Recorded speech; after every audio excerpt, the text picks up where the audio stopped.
Welcome to the introductory episode of the Change Up Season 2. Coming to you not live from the great outdoors, also known as the Courtyard. This is Liam Barrett.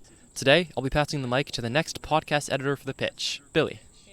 Hey there. I can't wait to do this. I'm literally so excited. I can't wait to talk about one of our favorite things in this podcast, journalism. I met Liam actually when we first started doing the morning announcements together. And that's when I really got interested into broadcast journalism, believe it or not.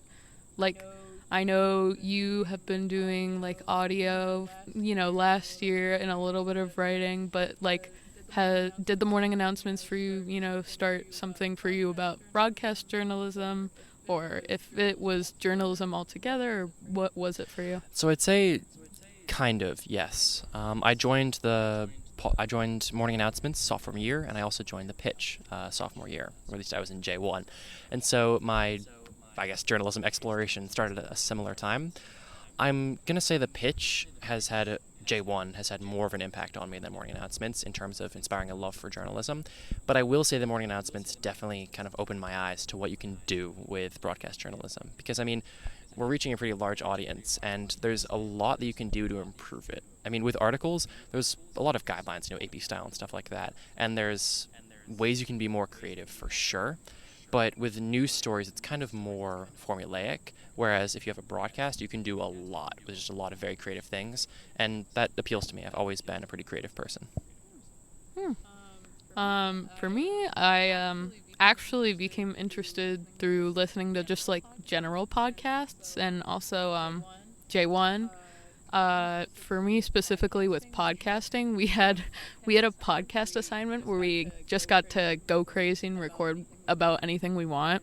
And me and a friend, we got together and recorded a 30-minute episode just talking about straight up K-pop and stuff like that. Shout out Mia Halper. I really like how, easy podcasting is as an outlet, because it's you can talk about anything you want. And it's you don't have to exactly, worry about your wording. You can just let the thoughts and feelings flow. And do you have any favorite podcasts? Anything that kind of inspires you? Well, my love for podcasting in general just kind of started with true crime. I think my favorite is called The Casual Criminalist.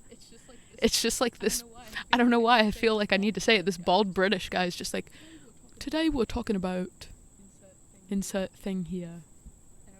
And I was yeah, I want to do that.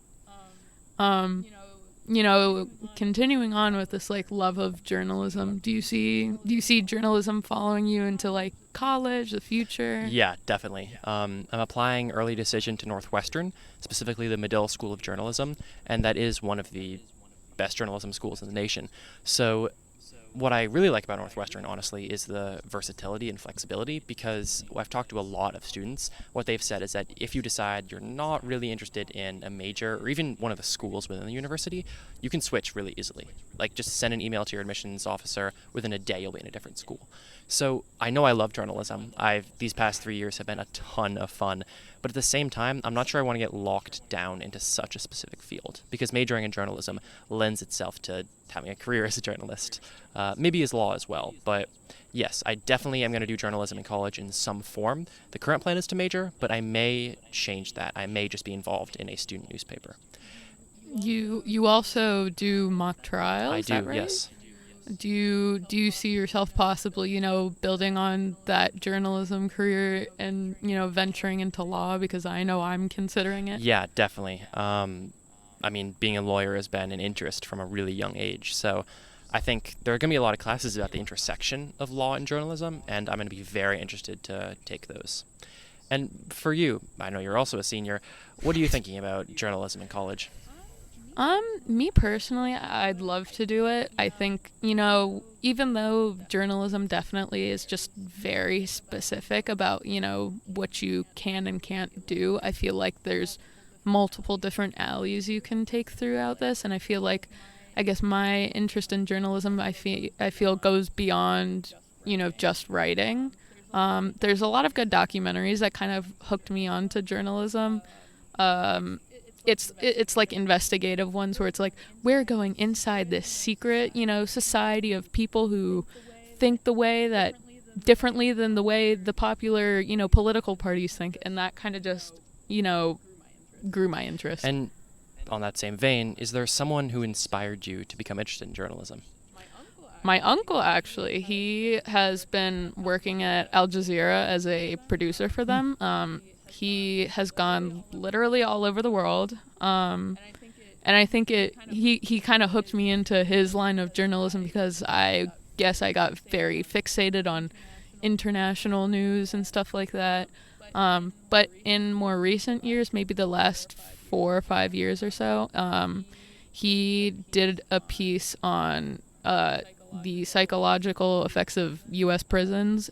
He's talked to people, like, definitely it was during the time where the BLM movement was definitely at its peak.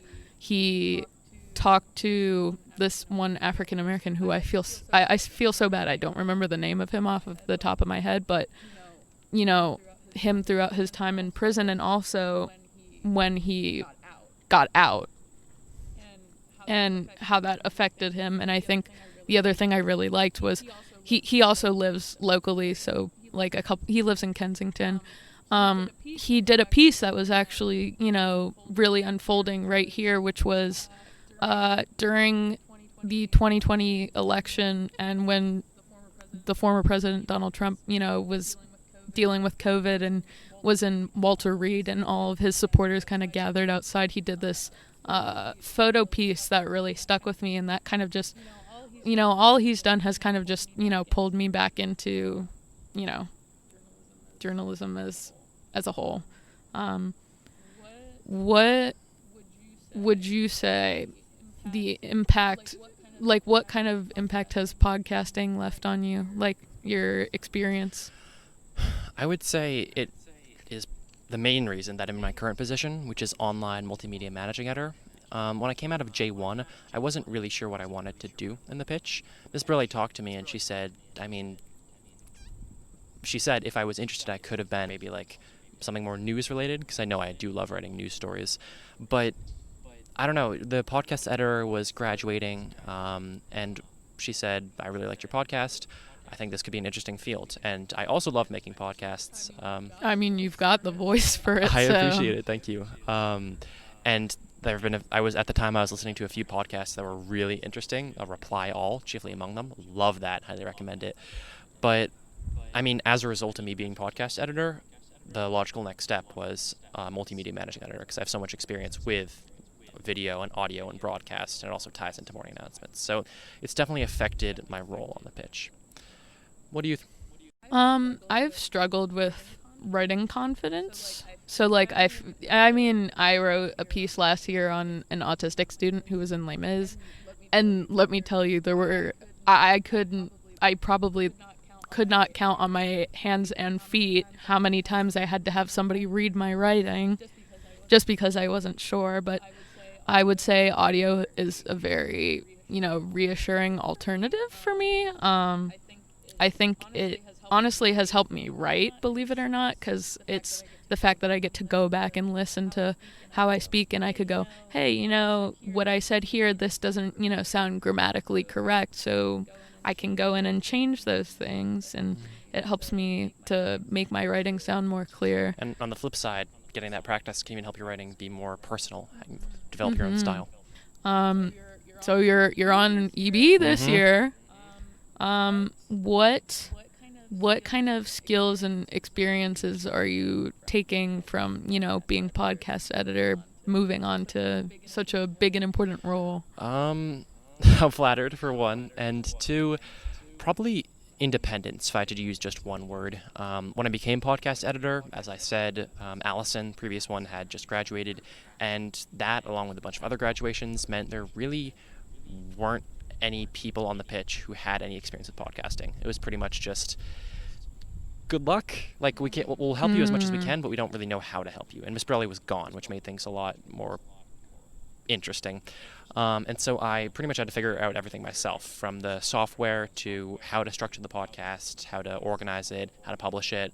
And now I get to pass these things on to you. You're not going to be stranded like I was. My life is so much easier now. But yeah, I'd say that sort of that training in doing things, like, I mean, EB is intensely collaborative. Obviously, we're all working together, but being able to like pursue initiatives on my own, with of course help from my EB members, I think is going to be really valuable both in high school journalism and in college.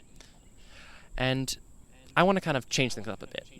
Okay, change yeah, up. I'm funny. And I want to let the listeners know about your plans for next year. So, do you have any shake up? Okay. I'm leaving soon. I promise. You're gonna have Billy. I'm gone. I promise. What ideas do you have for next year? What new things are you bringing to the podcast? Season 2. I think I love all that you've done. Let me preface.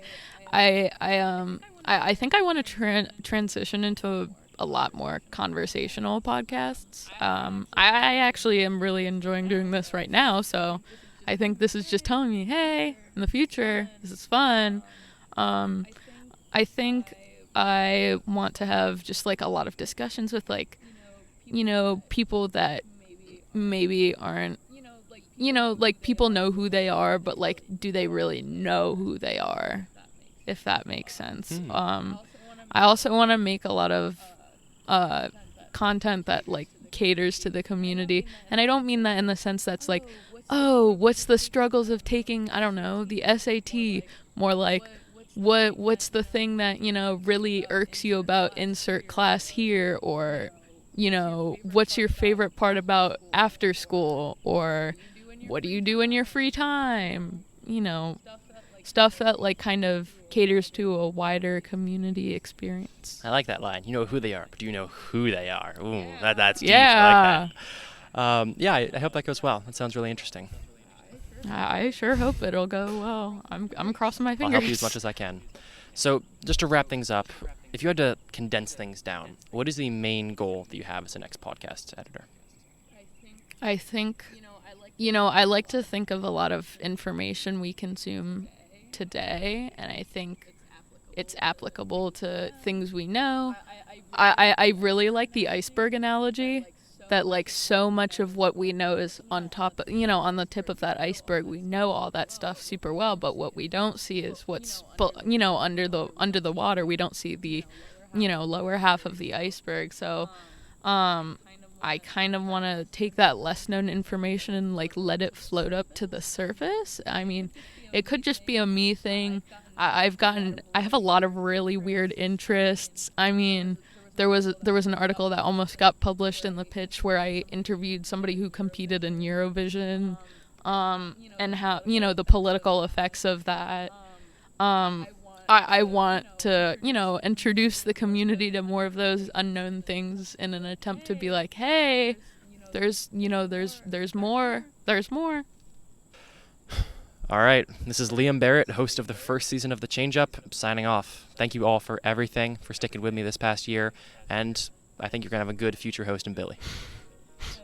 And this is this year's podcasting editor signing on.